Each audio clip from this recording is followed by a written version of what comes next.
So we have to do this episode. We have to do the history of the electric car because so many people think the electric car is a new concept, and that is so far away from the truth, it's not even funny. Truth is, the electric car predates gasoline-powered vehicles.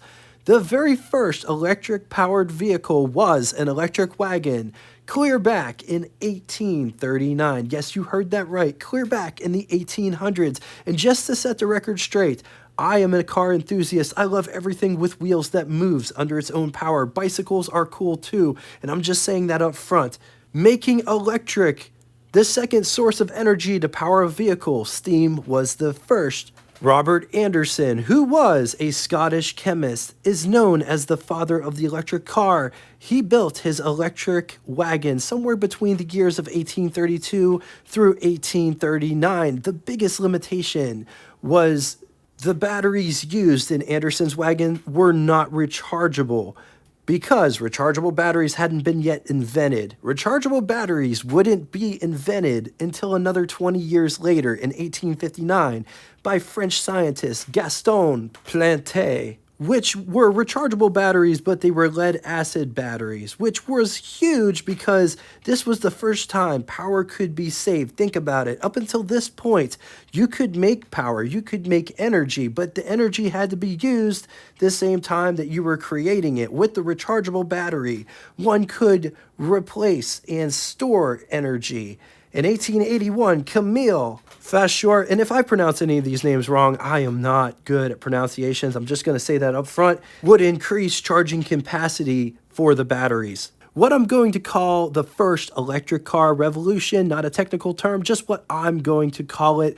Wikipedia has this broken down totally differently. They say that this is the golden age from 1890 to 1910, and the dark age of electric vehicles, 1920s through the 1950s, but I would draw the line at a totally different spot. The 1920s should still be the golden age, in my opinion. So the first revolution of the electric car, as what I'm calling it, more technically referred to as the golden age from 1890s until 1935.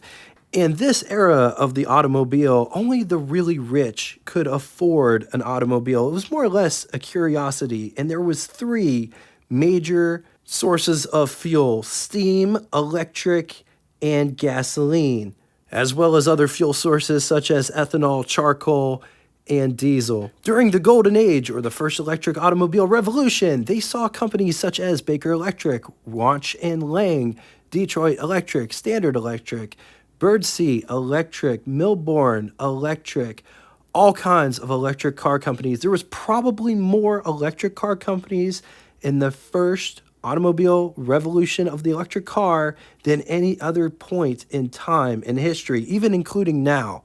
And believe it or not, there was charging stations all over the cities for these electric vehicles, and the batteries that they used were the alkaline type invented by Thomas Edison. They were lighter and more powerful than the heavy acid leaking batteries that predate the alkaline batteries. The Golden Age electric cars, no matter what company you purchased from, they all kind of looked very similar with this body style, which appealed to women mostly. Notice there isn't a steering wheel, but it uses a tiller. Inside kind of looks like home, with curtains and home decor. It's important to note that they did make other body styles based on different companies, but they didn't look anything like their gasoline-powered counterparts. By 1935, most, if not all, of the Golden Age electric car companies had given up the ghost, so to speak, and what killed them was the gasoline-powered car. It was dominating the market space in the 30s. And by 1932, the car was really here to stay. Electric vehicle performance and range wasn't on par with a gasoline-powered car. Charging wasn't as easy as putting gasoline in a car. It's also important to note that the early electric vehicles could take either DC or AC current, but charging took way longer than putting gasoline in a car. It was expensive. The Edison batteries alone cost $600 in 1910, which would be equivalent to you spending $19,865.68. Turns out batteries were always expensive. Transitioning into the dark ages of the electric car after 1935, when the gasoline-powered car was pretty much dominating the market, diesel was also there behind the scenes. All of the golden age car companies were gone, but the prospect of renewable energy was still there. And there were companies during this era that were trying to produce electric cars. Companies like Coach Builder, Henny, who was known for building professional cars for Packard, like hearses and limos and ambulances. With the purchase of Eureka Williams in 1953, they would become part of a huge conglomerate, National Union Electric Company. They would build the Henny Kilowatt in 1959. The car had a 36-volt system with a range of 40 miles and a top speed of 40 miles per hour, but in 1960, voltage was increased to 72 volts, which increased speed to up to 60 miles per hour with 60 miles of range. Henny would sell the tooling to Renault. Renault would build a car called the Dauphine, which was essentially the same car. Henny only sold 47 at a price point of $3,600 in 1960, which was a pile of money. That would be equivalent to you spending $46,985. General Motors was experimenting with electric vehicles in the mid-60s with their 1964 Electrovare and the 66 Electrovare 2. 532-volt system, which fed into a 115 horsepower AC induction drive motor. The battery pack was mounted to the front for better weight distribution. It was rated for 40 to 80 miles of range. The car never made it to market because the battery wouldn't last more than 100 cycles. They used a different type of battery, exotic silver zinc, and it cost a fortune at $160,000 in 1966, which would be equivalent to you spending $1.5 million, over $1.5 million in today's money. Needless to say, it cost way too much. General Electric would show an experimental car in 1967 called the Delta Experimental, which by all accounts had a very acquired taste. It was capable of speeds of 55 miles an hour with a range of 40 miles, which was a far cry from what Ralph Nader claimed 2 years prior in 1965 before Congress. This car was supposed to go 200 miles on a charge, never lived up to that. In the early 70s, City Car would appear. Talk about a cheesy design. When first hitting the market, it employed a 36-volt system with 25 mile per hour top speed. It did get better though. In later years, it was up to 48 volts with 40 miles per hour and 40 miles of range. The company would be sold and would become Communicar. They would produce 4,444 units, which makes it the largest EV company since World War II, and they would hold that title until Tesla would dethrone them in 2013. General Motors was still messing around with electric vehicles in the 1970s and was testing on their Chevette, which they called the Electrovet.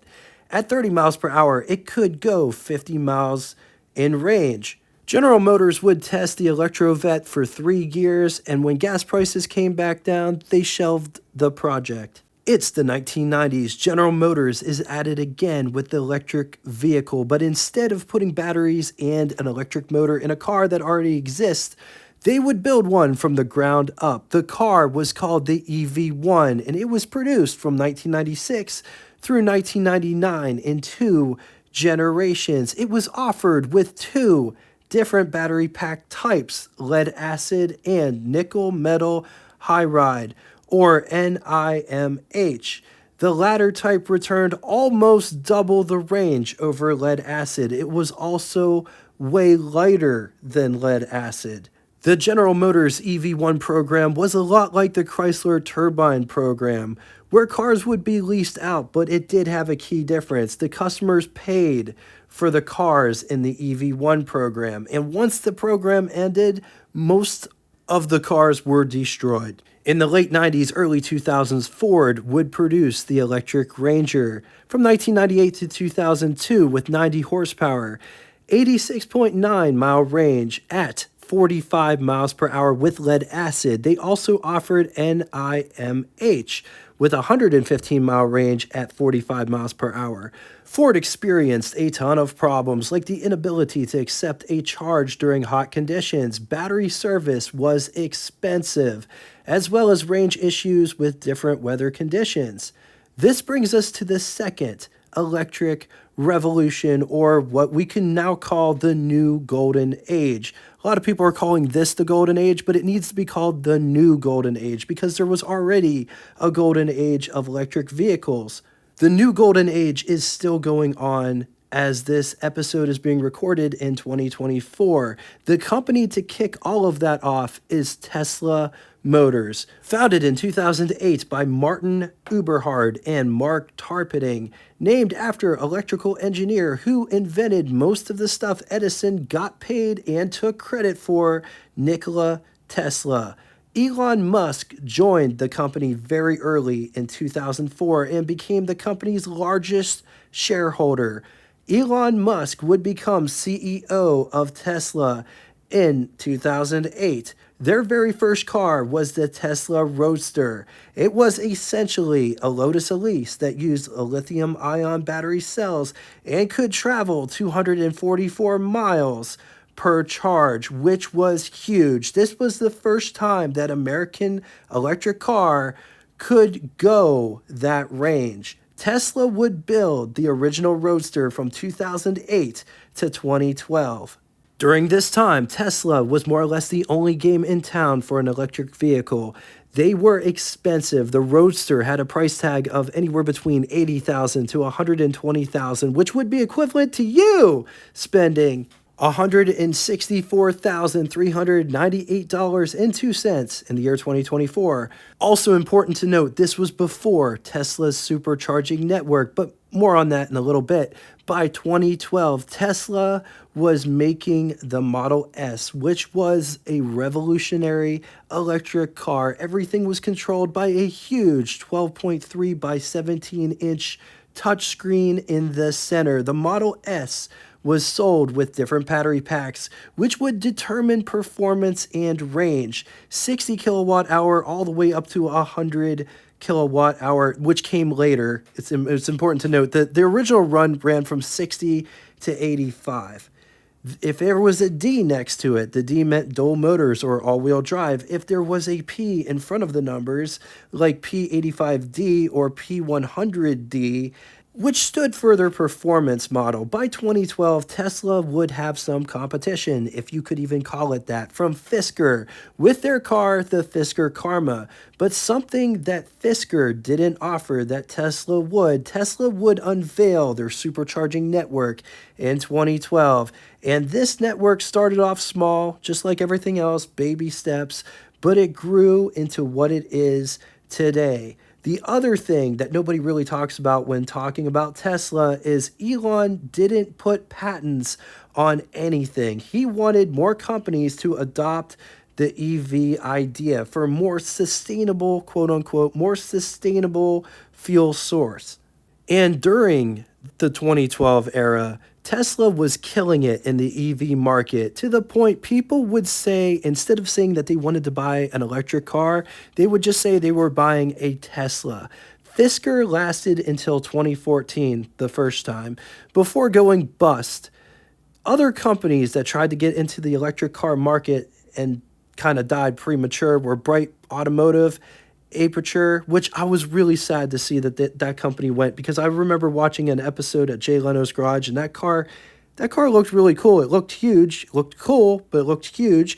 Faraday Future, Nikola Motors, among many other car companies that wanted to offer an electric vehicle. It turns out that making electric vehicles is very expensive. Which brings us to today. Tesla isn't the only game in town anymore. All of the legacy car companies such as Ford, General Motors, Chrysler, even foreign companies such as BMW, Subaru, Toyota, Honda, all of them really, Kia and Hyundai, they all offer at least one electric vehicle option. There were also American companies that popped up to take on Tesla, companies like Rivian, which was founded in 2009 in Rockledge, Florida, but now is based in Irvine, California, and the vehicles are manufactured in Normal, Illinois. Rivian currently offers the R1T, which is their truck model, and the R1S, which is their SUV,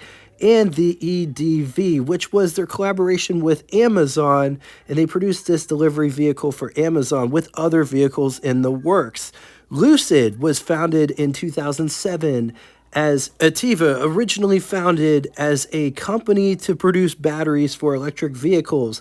A bunch of people higher ups at Tesla would leave Tesla, join this company, which would rebrand in 2016 to become Lucid Motors. To quote a friend of mine, we don't live in a perfect world, and I hate to be a downer, but there are some issues with the electric car, and why I believe, just like in the past, it's a band-aid, not a cure. But I will give credit for where credit is due. In the past, the reasons the electric car failed was because of batteries, range, performance. The new electric cars for the new golden age, they take care of most of the issues. There isn't hardly any range anxiety left anymore because most of the cars will go between 250 to 300 miles on a charge, and the performance almost is unmatched by any gasoline or ICE-powered vehicle.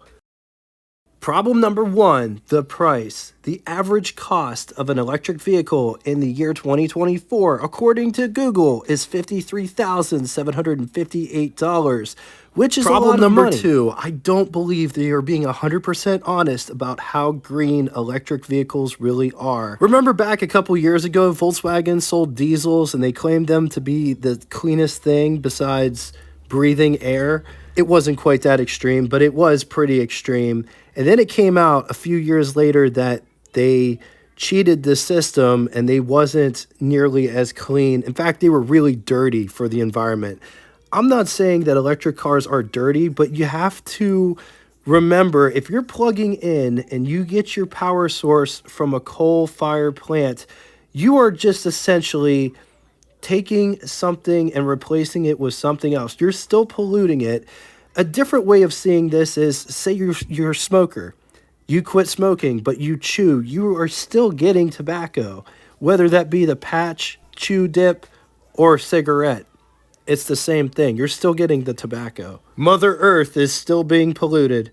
Also, when they mine oil, it looks like this. When they mine cobalt, it looks like this. The long-term effects of mining cobalt haven't been realized yet because it's a new thing. We have no idea how detrimental to the environment taking all of these minerals out in one place is. Speaking of batteries, leads us to number 3, which is the lithium-ion batteries. Though are awesome and can take a charge and make all kinds of performance with incredible range, they are unstable. You have no idea if or when your car might catastrophically explode. If you don't believe me, watch this.